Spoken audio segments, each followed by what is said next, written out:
নমস্কার, আকাশবাণী কলকাতা খবর দর্শক জানাবো আজকের বিশেষ খবর। বাছাই করা খবরগুলো পেতে চ্যানেলটিতে সাবস্ক্রাইব করে পাশে থাকা বেল আইকনটি অল করে রাখুন। শুরুতে হেডলাইন্স। ঝাড়গ্রাম শহরের বিভিন্ন ওয়ার্ডে জমেছে আবর্জনার স্তূপ, হুঁশ নেই প্রশাসনের।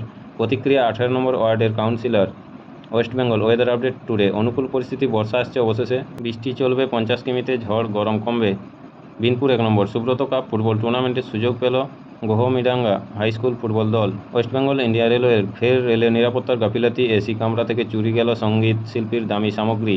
ঝাড়গ্রাম গৃহবধূকে খুনের ঘটনায় মানিকপাড়া থেকে ধৃত এক মহিলা পেশ করা হলো ঝাড়গ্রাম আদালতে। গোপীবল্লভপুর 1 নম্বর। গোপীবল্লভপুরে রেলপথ সংগ্রাম কমিটি ও লেট হরেকৃষ্ণ মহান্তি ওয়েলফেয়ার সোসাইটির উদ্যোগে হলো স্বেচ্ছায় রক্তদান শিবির। সাঁকরাইল চোলাই মদ নিয়ে যাওয়ার সময় কুলটিগিরি থেকে গ্রেপ্তার এক, উদ্ধার 120 লিটার চোলাই মদ। ওয়েস্ট বেঙ্গল কলকাতা মেট্রো, রাত্রের মেট্রো এগিয়ে আনার সিদ্ধান্ত, কখন ছাড়বে শেষ মেট্রো।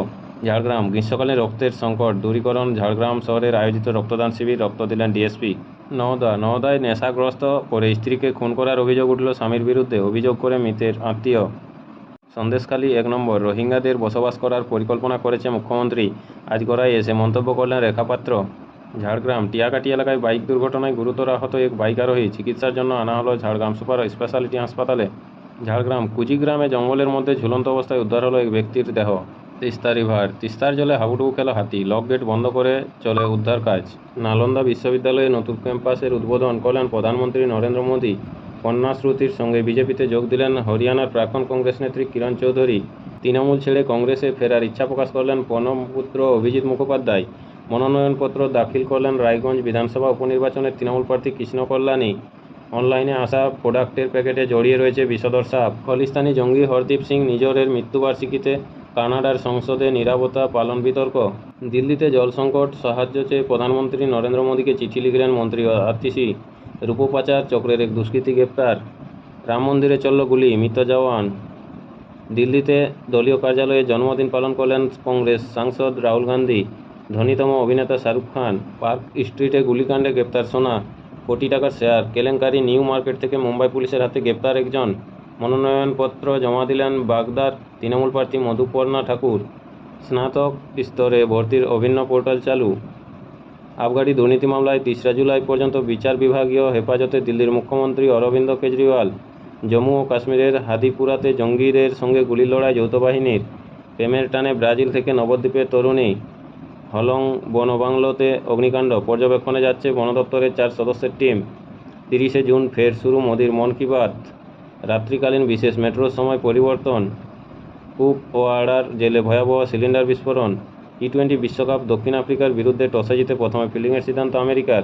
ইউরোকাপ, ক্রোয়েশিয়া 2, আলবেনিয়া 1, 77 মিনিটে। EuroCup match draw, Croatia 2, Albania 2। T20 বিশ্বকাপ, আমেরিকাকে 195 রানে টার্গেট দিল Africa. EuroCup, Germany 1, Hungary 0 half টাইমে। ইউরোকাপ, হাঙ্গেরিকে 2-0 গোলে হারালো জার্মানি।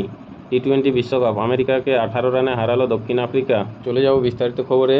কুপওয়াড়ার জেলে ভয়াবহ সিলিন্ডার বিস্ফোরণ। ভয়াবহ গ্যাস সিলিন্ডার বিস্ফোরণের ঘটনা ঘটল জম্মু ও কাশ্মীরের কুপওয়াড়ার জেলে। আজ বুধবারের এই দুর্ঘটনার জেরে জখম হয়েছেন 9 জন বন্দী। আহতদের স্থানীয় হাসপাতালে ভর্তি করা হয়েছে। চলে যাও পরের খবরে। রাত্রিকালীন বিশেষ মেট্রোর সময় পরিবর্তন। রাত্রিকালীন বিশেষ এই মেট্রো পরিষেবার সময়ের কিছুটা পরিবর্তন করা হচ্ছে। আগামী সোমবার 24শে জুন 2024 থেকে ওই পরিষেবার সময়সীমা 20 মিনিট এগিয়ে আসছে। কবি সুভাষ দমদম ও দমদম কবি সুভাষ পর্যন্ত এই মেট্রো পরিষেবা রাত 11টার বদলে রাত 10টা 40 মিনিটে দুই প্রান্তিক স্টেশন থেকে ছাড়বে। সপ্তাহের 5 দিনই অর্থাৎ সোম থেকে শুক্রবার পর্যন্ত এই পরিষেবা পাবেন যাত্রীরা। উল্লেখ্য, গত 24শে মে থেকে রাত 11টায় এই বিশেষ পরিষেবা চালু হয়েছিল। কলকাতা আদালতে দায়ের হওয়া এক জনস্বার্থ মামলার পরিপ্রেক্ষিতে পরীক্ষামূলক ও পরিষেবা চালু করে মেট্রো রেল। চলে যাও পরের খবরে। হলং বনবাংলোতে অগ্নিকাণ্ড, পর্যবেক্ষণে যাচ্ছে বন দপ্তরের 4 সদস্যের টিম। জলদাপাড়ার হলং বনবাংলোতে অগ্নিকাণ্ডের ঘটনায় উদ্বিগ্ন রাজ্য প্রশাসন। বিষয়টি খতিয়ে দেখতে বন দপ্তরের 4 সদস্যের টিম যাচ্ছে ঘটনাস্থলে। পর্যবেক্ষণের জন্য কয়েকদিনের মধ্যে এই এলাকায় যাবেন বনমন্ত্রী বীরবাহা হাঁসদা। মুখ্যমন্ত্রী মমতা বন্দ্যোপাধ্যায়ের নির্দেশ মতো নতুনভাবে এই পর্যটন কেন্দ্র তৈরি করা হবে। সেই বিষয়ে আজ বুধবার বন দপ্তরের বিভাগীয় বৈঠক হবে বলে জানা গিয়েছে। বনমন্ত্রী জানিয়েছেন, হলং বনবাংলোয় অগ্নিকাণ্ডের ঘটনাকে কেন্দ্র করে নানা ধরনের খবর ছড়ানো হচ্ছে, কিন্তু পূর্ণাঙ্গ রিপোর্ট হাতে আসার পর গোটা বিষয়টি স্পষ্ট হবে। চলে যাও পরের খবরে। প্রেমের টানে ব্রাজিল থেকে নবদ্বীপের তরুণী। প্রেম কোনো বাধা মানে না, প্রেমে নেই কোনো সীমানাও, সেই কথা আরও একবার প্রমাণিত হলো। ভালোবাসার টানে সুদূর ব্রাজিলের তরুণী সংসার বাঁধতে চলে এসেছেন নদিয়ার নবদ্বীপের ফরেস্টডাঙ্গা গ্রামে। ওই তরুণীর নাম ম্যানুয়েলা এলভেস দা সিলভা। সংসার করবেন ফরেস্টডাঙ্গার কার্তিক মণ্ডলের সঙ্গে। আগামী শুক্রবার হিন্দু শাস্ত্র মতে বিয়ে হবে। কার্তিক সুরাতে ওষুধের দোকান চালান। ফেসবুক ও পরে হোয়াটসঅ্যাপের মাধ্যমে ম্যানুয়েলার সঙ্গে আলাপ কার্তিকের। সোশ্যাল মিডিয়ার সেই আলাপ পরে প্রেমে পরিণত হয়। একে অপরকে ভালোবেসে ফেলেন কার্তিক ও ম্যানুয়েলা। এরপর উভয় পরিবারের মধ্যে কথাবার্তা শুরু হয়। উভয় পরিবার ওই বিয়েতে সম্মতি জানায়। সেই কারণেই এক সপ্তাহ আগে ফরেস্টডাঙ্গায় চলে আসেন এই ব্রাজিলের তরুণী। তাকে দেখতে কার্তিকদের বাড়িতে ভিড় জমাচ্ছেন গ্রামবাসীরা। চলে যাও পরের খবরে। স্নাতক স্তরে ভর্তির অভিন্ন পোর্টাল চালু। কলেজে স্নাতক স্তরে ভর্তির অভিন্ন পোর্টাল চালু হলো আজ বুধবার। এই পোর্টাল আনুষ্ঠানিকভাবে চালু করেছেন রাজ্যের শিক্ষামন্ত্রী ব্রাত্য বসু। স্বচ্ছভাবে পড়ুয়াদের কলেজে ভর্তি প্রক্রিয়া সম্পন্ন করতেই সেন্ট্রালাইজড অ্যাডমিশন পোর্টাল চালু করা হয়েছে, এমনটাই জানিয়েছেন শিক্ষামন্ত্রী। এই পোর্টালের মাধ্যমে 16টি বিশ্ববিদ্যালয়, 461টি সরকারি এবং সরকারি সাহায্যপ্রাপ্ত কলেজ এবং উচ্চশিক্ষা প্রতিষ্ঠানে ভর্তি হওয়া যাবে। আগামী 24শে জুন থেকে আবেদন করতে পারবেন পড়ুয়ারা। সর্বোচ্চ 25টি কোর্সে একই সঙ্গে আবেদন জানানো যাবে। 7ই জুলাই আবেদন গ্রহণের শেষ দিন বলে জানিয়েছেন শিক্ষামন্ত্রী। এছাড়াও জানা গিয়েছে আগামী 12ই জুলাই প্রথম দফার মেধা তালিকা প্রকাশ করা হবে ও 18ই জুলাইয়ের মধ্যে ভর্তি প্রক্রিয়া সম্পন্ন হবে। কলেজে স্নাতক স্তরে ক্লাস শুরু হবে আগামী 7ই আগস্ট থেকে। চলে যাও পরের খবরে। রাম মন্দিরে চলল গুলি, মৃত জওয়ান। সার্ভিস রাইফেল পরিষ্কার করতে গিয়ে গুলিবিদ্ধ হয়ে জওয়ানের মৃত্যু। আজ বুধবার কাকভোরে ঘটনাটি ঘটেছে অযোধ্যার রাম মন্দিরে। সেইখানেই নিরাপত্তার দায়িত্বে ছিলেন 25 বছর বয়সী শত্রুঘ্ন বিশ্বকর্মা নামের এক এসএসএফ জওয়ান। এদিন ভোরে রাম মন্দির চত্বরে আচমকাই গুলি চলার শব্দ শুনতে পান নিরাপত্তারক্ষীরা। দৌড়ে গিয়ে তারা দেখেন শত্রুঘ্ন গুলিবিদ্ধ অবস্থায় পড়ে রয়েছে। তড়িঘড়ি তাকে হাসপাতালে ভর্তি করা হলেও শেষ রক্ষা করা যায়নি। চিকিৎসকরা মৃত বলে ঘোষণা করেন। চলে যাও পরের খবরে। রূপপাচার চক্রের এক দুষ্কৃতী গ্রেপ্তার। রূপপাচার চক্রের এক দুষ্কৃতীকে গ্রেপ্তার করল মুর্শিদাবাদের জলঙ্গি থানার পুলিশ। ধৃতের নাম সঞ্জয় মণ্ডল। নদিয়ার রানাঘাট থেকে গ্রেপ্তার করা হয়েছে তাকে। তার বাড়ি ধানতলা থানার রঘুনাথপুরে। গতকাল মঙ্গলবার রাতে ধৃতের দোকানে হানা দিয়ে 35 কেজি রূপো বাজেয়াপ্ত করেছে পুলিশ। আজ বুধবার ধৃতকে বহরমপুর আদালতে তোলা হয়েছে। চলে যাও পরের খবরে। অনলাইনে আসা প্রোডাক্টের প্যাকেটে জড়িয়ে রয়েছে বিষধর সাপ। অনলাইন থেকে সামগ্রী কিনলে মাঝে মাঝেই নানা সমস্যার মধ্যে পড়তে হয় গ্রাহকদের।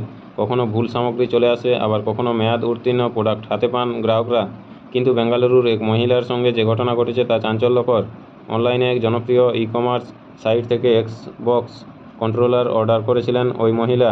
কুরিয়ার সংস্থার থেকে সেই প্রোডাক্ট নিয়ে দিব্যি ঘরে রেখে দিয়েছিলেন তিনি। পরে ওই প্রোডাক্টটি বের করতে গিয়ে চক্ষু চড়ক গাছ হয়ে যায় মহিলার। দেখা যায় ওই প্যাকেটে থাকা টেপের সঙ্গে জড়িয়ে রয়েছে আস্ত একটি বিষধর সাপ, যা দেখা মাত্রই চমকে যান তিনি। গোটা বিষয়টি ভিডিও করে সোশ্যাল মিডিয়ায় পোস্ট করেন ওই মহিলা। স্থানীয় খবরটি শেষ করার আগে দেখে নেব ওয়েদার আপডেট। উত্তরবঙ্গে কবে লাগাম বৃষ্টিতে, দক্ষিণবঙ্গে বৃষ্টি ঢুকতে বাধা। উত্তরবঙ্গে ভারী বৃষ্টি চাতকের মতো অপেক্ষায়, দক্ষিণবঙ্গ কবে মিটাবে আশা। কলকাতা কবে আসবে বর্ষা, এই প্রশ্নই এখনও সবচেয়ে বেশি ঘোরাফেরা করছে দক্ষিণবঙ্গে।